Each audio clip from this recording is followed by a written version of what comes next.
YouTube, what's up with you? Hope you're having a wonderful day, being safe and all of the good stuff. Welcome back to another one. Let's get into this video. Oh yeah, hit the like button, sub, and video will be linked in the description below. Said this before. When it comes to scary entertainment, horror games got it. But what if we took it a step further? What if instead of playing these games and controlling the characters, we went for that full immersive experience and we're in the games? Would we survive? Well, that's exactly what we're doing today. Today, ladies and gentlemen, once again, we gonna be going over some horror games I could easily survive. And I don't got no time to spare. Y'all know what we do. Strategy, game plan, thought process, and of course, some of the ones that I can't.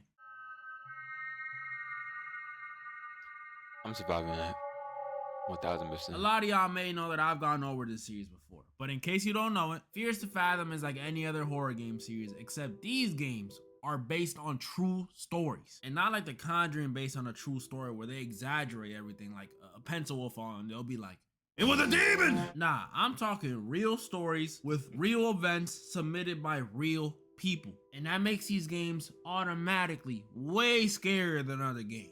Last time I went over one of these, I did Carson House, which is about, spoiler alert, about your pet ex breaking into your crib and trying to kill you.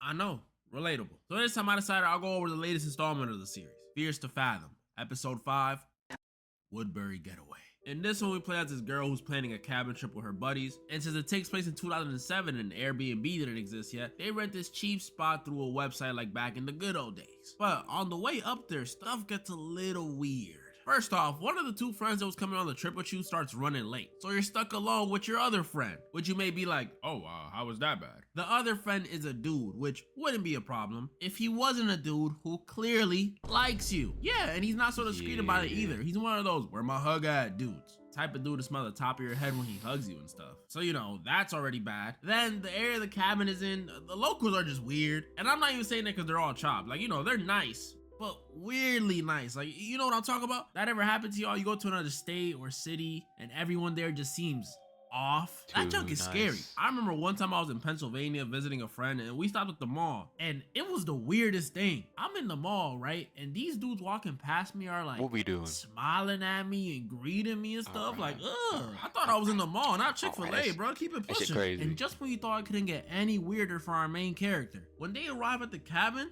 they find the owner of the crib just chilling there.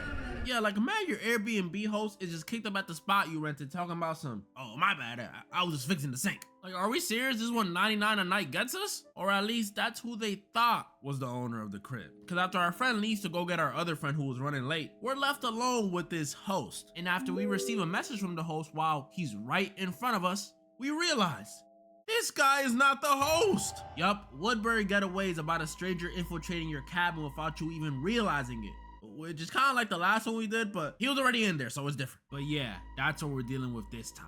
And I'm gonna be honest, this is just too easy. You That's telling all me I'm my saying. opposition in this one is an old man who, let's be honest, is homeless. He's illegally staying in someone else's crib. He's homeless. And what? Has a hammer for a weapon? Oh, please. At least the one from the last game was a meth head, so she had like, you know, some extra durability. But this That's dude is a true. regular. Matter of fact, I'ma save myself the time and the energy and do what the girl should have done when she found out this guy was a phony. If I was in this, the second I get a text message from the actual host while this phony host is right in front of me, I'ma simply be like, "Excuse me, let me go to the bathroom real quick." And I'm texting my weirdo friend to come back immediately. He gonna come rushing back because, you know, he like me or whatever. And at the same time, I'll tell the actual host to call the cops just like in the game. And after that, it'll be happily ever after. I'll be Gucci Tight Kabuchi, energy shit. saved, time saved, and I didn't even break a nail. That's what I'm saying. It's like, right when you realize, oh shit, this person is not the real owner of the house, I already had the cops and my friends knowing what's going on, and I would have myself locked into a room, or I'll be out of the house. I would have sneaked out of the house, because if I went out of the house and he knew I went out of the house, it'll be hard to get him arrested because he would probably fleeing the scene, right?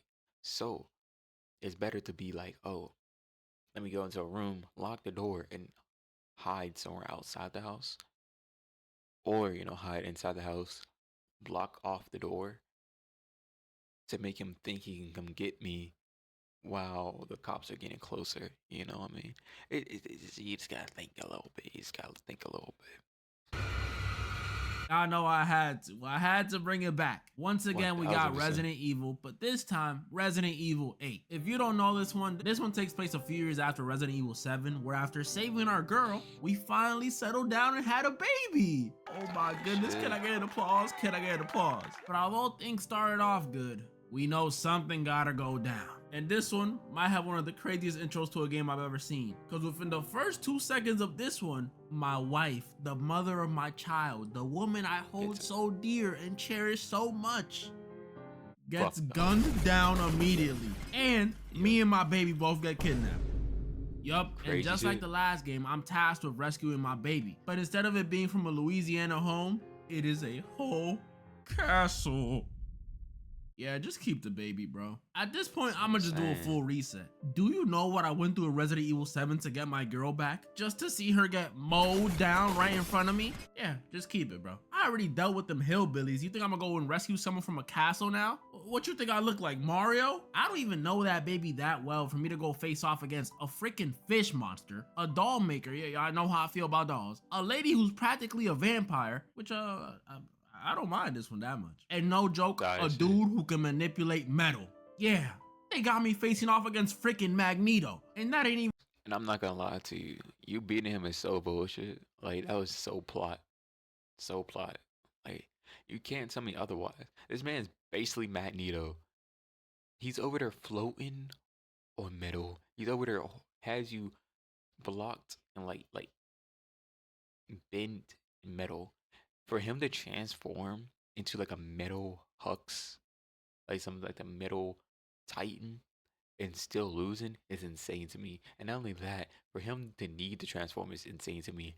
When literally only he needs to do is like control the bullets and throw it right back at you, and you're cooked. Or at least it's metal inside your blood. You know what I mean? I'm just saying, for real. Like, metal bending is pretty crazy. You know, she always be doing this to me. All the time. She be working at the most weirdest things. Alright. Even including the little minions running around and the final boss. Keep the baby, bro. I'm surviving this one. I'll move to Jamaica and just start over. Tight shit. What they like? Now this game is probably the most different one out of all of them. Yeah, it's a survival game like the rest where you're being chased by a killer. But the thing about this game is these dudes got everybody and their mama on the roster. Yeah, I'm talking Chucky, Michael Myers, Ghostface, Leatherface, Pinhead, Pyramid Head, Jigsaw, the Ring Girl, Freddy Krueger, a Xenomorph, and a Demogorgon. Like, are we serious? A Demogorgon? Y'all already had a Xenomorph. And to make things worse, this is already on top of their very own roster of killers. This is ridiculous. Like, how am I supposed to hang? I know my strategies be elite, but if these dudes jump me, I won't even have time to think. But luckily for me, the game isn't played like that. In the game, yeah, there's hella killers, but you face them one at a time. So with this knowledge, now do I stand a chance? No. Because even if you do manage to outrun these dudes, the only way to leave the airs in this game is to fix 5 generators, which is like, look at me. I look like I could do a lot of things. Swing a base. I'm not gonna lie to you. He is right about that part, you know what I mean? Like, fixing generators is like beyond my abilities. I ain't like that for, like, I would try to learn, you know what I mean? But like, if I have to survive, I think I'm cooked, bro. Cause like, I can't just learn on the spot how to fix a generator. I don't even know what the fucking wire I gotta be fixing, you know what I mean? Ball bad, maybe run a deli, but fix a generator? Come on, y'all, let's be real. Yeah, this is looking like a loss. And I know once the other 3 people I'm with get murked, there's a little hatch that opens up that you could escape through, but that's only if you find it, and I never did. Even in my most consistent era of playing this game, which was, I don't know, 2018, I would never find a hatch. So I'm not banking on that, I'm sorry. This was a loss, y'all. Don't get it twisted though. I ain't saying I'm losing to all the killers. Not when there's people like Chucky and Ghostface running around. You know they're getting whooped. But a majority of them, yeah, I won't lie, they got it. Oh, good. I'm not gonna lie, this may sound crazy, but this might be my favorite horror game ever. So be prepared for the yap. Until Dawn is a decision-based horror game where we follow this group of That's teens or valid. young adults who are staying at a ski lodge. Pretty dope trip, I gotta do it one day. But after playing a bit of a bad prank on one of their friends, it kinda sorta maybe leads to her and her sister's death. Yep. Bodies never found. Shit, but it's tragic. not over, because after these tragic losses, they get the bright idea to come back again the next year. Yeah, 2 of their closest friends die because of them, and instead of calling it quits, they're like, so we bringing Uno next time, or... But this time when they returned to the lodge, stuff was different. Because That shit this tragic. time, there was not 1, not 2, but 3 potential killers after them. Who are they and why are they doing it? I'll get to that in a second. And with no power in the crib or service on their phones, they have to try and survive until dawn. So yeah, this won't be easy, but I always find a way. Before I even get to my strategies though, and yes, strategies, because I have multiple, I gotta make a few things clear when it comes to what we're facing. Talk in this about it. game. Go Because when I ahead. said we're going up against 3 potential killers, I kinda lied, kinda. Because in the game, 2 of the killers ain't even like really killers. They're more like misunderstood. One is Josh, who's the Yeah. brother of the sister that died because of the prank. And to me, if he actually did want to murk the whole cast, except Sam and Chris, I'd understand. You think you're just gonna indirectly kill my sisters and it's gonna be peaches and roses? Nah. Still, I Tight wouldn't want him shit. to, but I'd understand. Instead though, he takes on this Fugazi Jigsaw personality to prank them back. And the other is the flamethrower guy, who is not very well kept, but he's not a bad guy. As a matter of fact, he's actually trying to take out the real problem in this game, the Wendigo. A skinny, ugly, bald monstrosity. Hella strong, hella durable, hella fast, can imitate people's voices, and its only weakness is fire. This thing is a problem. And while you may be thinking, well, on the bright side, you only gotta worry about the one Wendigo, right? There are 14 of these things. Not just all roaming around. I don't want to make it seem that crazy. But if I made the wrong choices and ran into the wrong building, I could run into them. So yeah, this just went from difficult to extremely difficult. But I think I'll be good. I mean, not to brag, but I'ma brag. I got the good ending on my first run of the game. Yeah. That's crazy. I did abandon Emily in those mines though. Point is though, I got this. Alright, so we already know that in the game, I'm gonna have to deal with at least one of these lanky dudes. But TBH, I'm not even thinking about that. Cause part of my first strategy is realizing all this stuff only started happening after that dang prank. If you ain't know, all this Yup. stuff only happened because the main cast of the game pretty much pranked their friend Hannah by convincing her that the guy she wanted, Mike, was down to get down, if you get what I'm saying. But when she got in the room and found out it was a setup, she ran out the lodge, leading to her sister running after her and both. First thing I'll be doing, I had that door secure type shit. I'll be like, whoop, grab their ass, and then be like, bro, you gotta calm down. You ain't getting out. I know what I mean. I'm just saying, personally, me, like, I would already been ready, type stuff, grab their ass, and be like, bro, you can't go outside. It's too dark and too cold, and I ain't trying to die. You know what I mean? So you ain't dying either, type stuff. So that's my game plan. But if I didn't have memories of what's going to happen, then I'll be honest with you, I probably stopped the prank because that shit, I didn't even like the prank. So if they told me what's going down, I would have stopped it. Tight shit. All right. Third thing, if they didn't tell me, I'm not gonna lie, that shit cooked. I don't know, like probably like run after, but like if she, only reason why they fell is because the other one wasn't strong enough to pull the other one up type stuff. You know what I mean? She was too weak. of them, die.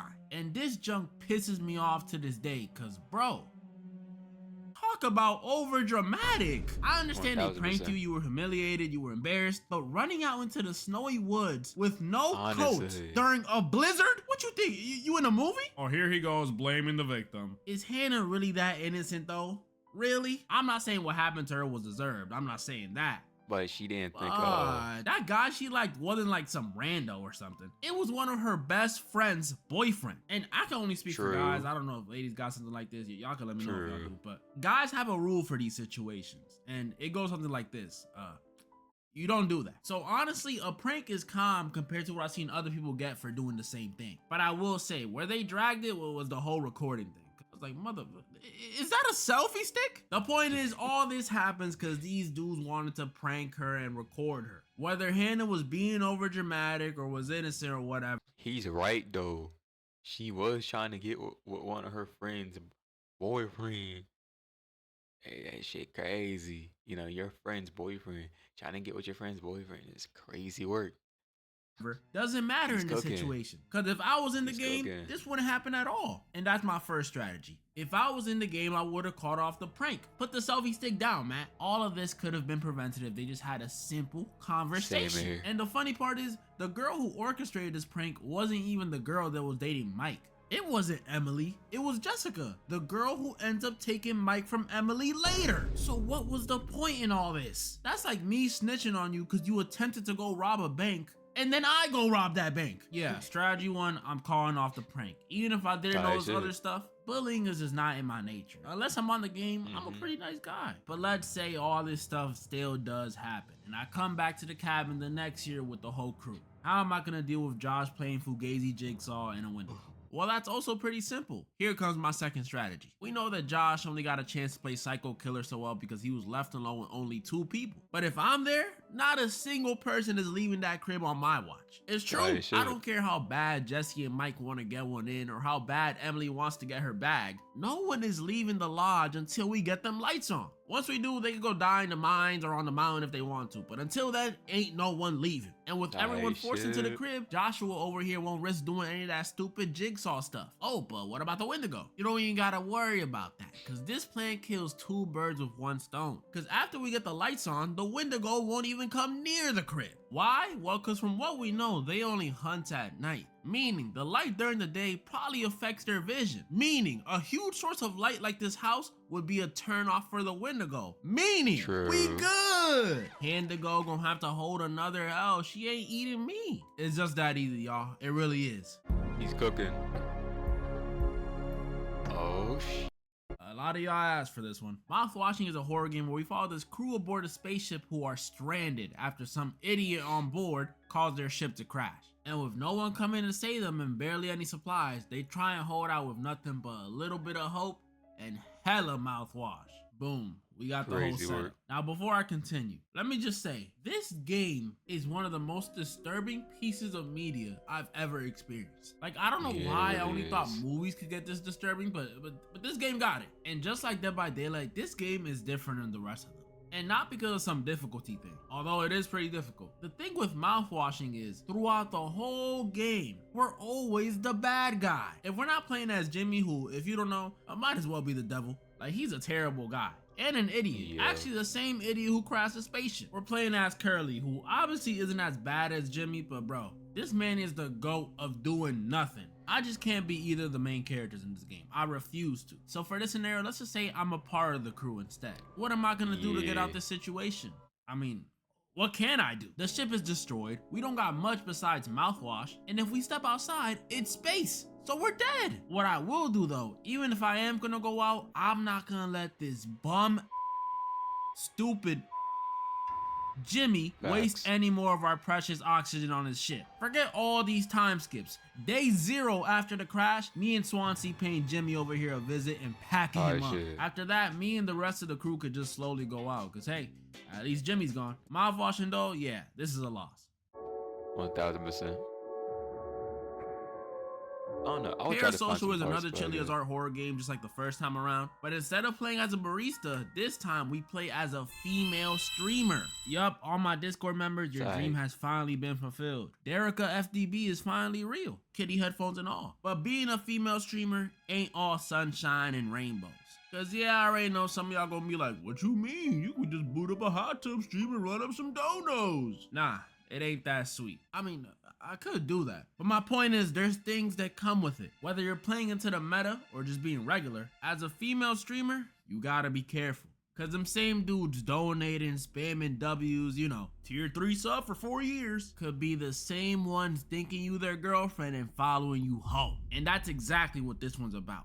Parasocial relationships. Meaning, we got another stalker on our hands, ladies and gentlemen. So that should be easy, right? Just pop my domain like I did last time and I win. Nah, cause in this game, it's a bit more elaborate than that. You see, the stalker in this game has multiple chances to get me, but for some reason, he don't. He sees me at the store, he sees me in the elevator, the dude even gets into my apartment and he don't do nothing. What is wrong with you? What, you just stalking me for the love of the game, for sport? Try and kill me already. This dude even pulls up on me in the coffee shop and starts watching my VODs right next to me. Nah, I'm not gonna lie, so if one of y'all crazy. pulled this on me, just expect to get popped or the authorities called on you immediately. I'm not playing. But the point is, this dude is just not doing anything. That shit's so serious, bro. Like, if you're doing this to me, pulling up my video right next to me, you're always like right there. You know, I can see you in the corner of my eye. And you're just watching me. And then one day you just like, you know what? Let me sit in that chair right in front of you and pull up your video. Yeah, I ain't gonna lie to you. A 9mm going right to the back of your dome piece, buddy. You already cooked. Or the police is being called, like he said. You know, I mean, one of them is going on, or both. It could be both. You know, just like the chances is too crazy. You know what I mean? Nah, just joking around though. But nah, he's right though. He's right though. Thing. Instead, what he'll do is he'll pull up to my stream and say all this weird stuff in my chat. Like, what is going on? Y'all know I don't stalk people often, so I don't know too much. But this isn't regular stalker activity. He would have struck by now. So what is going on? Well, it turns out, while you do have a stalker, it's not actually a tier 15 sub from your streams. It turns out it's your ex. And not just him, but someone he hired to stalk you. His uncle who's pretending to be a cop so you don't go to them. And his mama who's pretending to be the building manager to monitor you. How the frick did he get his mama in this? And he's doing all so he can look like a hero when he comes to save you from your stalker and get back with you. I know, insane. And while I am pretty smart, you know, I know big words. Homeostasis. I don't think I would figure this out. So then how would I deal with this? Well, after some thinking, it hit me. Bro, I'm a streamer, a female streamer. Sorry, I just like doing that effect. It has nothing to do with it. But I'm a streamer, a pretty successful one at that. 2K live viewers, that's pool. And that pool is gonna be what wins me this one. Imagine this. I agree. The stalker, after successfully following me around for the day, tuned into my stream to torment me and send me some more cryptic messages or whatever. As soon as I see his messages pop up on the feed, all he gonna hear is, yo chat, find out where this guy lives. His heart gonna immediately drop to his ankles. And considering my viewers are Japanese, I have no doubt they'll find every drop of info about this man. And that ain't even— That is so true. They don't play. They really don't play. They don't play. even racist. Japan got one of the highest average IQs, so back off. In fact, they'll find so much info that my ex will have no choice but to call off his little ruse. And then he'll leave me alone. No violence, no bloodshed, just a little intimidation of one of his employees, and he'll realize the power this VTuber holds. Only downside is I'll probably get banned if I'm streaming on somewhere like Twitch and lose my livelihood for a little. And before you say, oh, but you could just tell me you're being stalked and felt unsafe. You think Twitch cares about their streamers' safety? Nope, but parasocial. Yeah, they don't. What parasocials do? I'm surviving. That was pretty much all the horror games I wanted to go over this time, and no, for real though. What was I gonna say? Oh yeah, I was gonna say like the stalking thing is so crazy. It's so crazy. But like having those people look and search for you can work and everything. But I don't know about the dangerous side of the thing, you know what I mean? Like it might become more dangerous because of that, you know what I mean? Because he already knows where you live. He already been inside your house. So like shit, he might get upset with you for doing that and be like, you know what? I'm just gonna take you out. If I can't have you, no one can type feeling, you know what I mean? And like that was popping in my head when he said nothing like everything's gonna be all good, no bloodshed. You should probably get somewhere safe before doing anything like that, you know? I know what to do. Comment down below the ones you guys think I was wrong or right about. And I can't believe I'm saying this, but y'all, we are 120,000 subs away from that mil. Like, it's actually crazy. I don't even know what to say. I ain't gonna celebrate too early because you never know, but Thank you guys so much. We still got that charity thing going on at the end of the year, so keep sending in some charities y'all want to see me donate to. That's already 8.8K secured for charity. Y'all are amazing. Alright. And moral of the story? It was a demon! Another W video. Loved it. Don't forget to like button to sub. Video will be linked in the description down below. And I'll see you next time. Bye. God bless y'all. Peace out.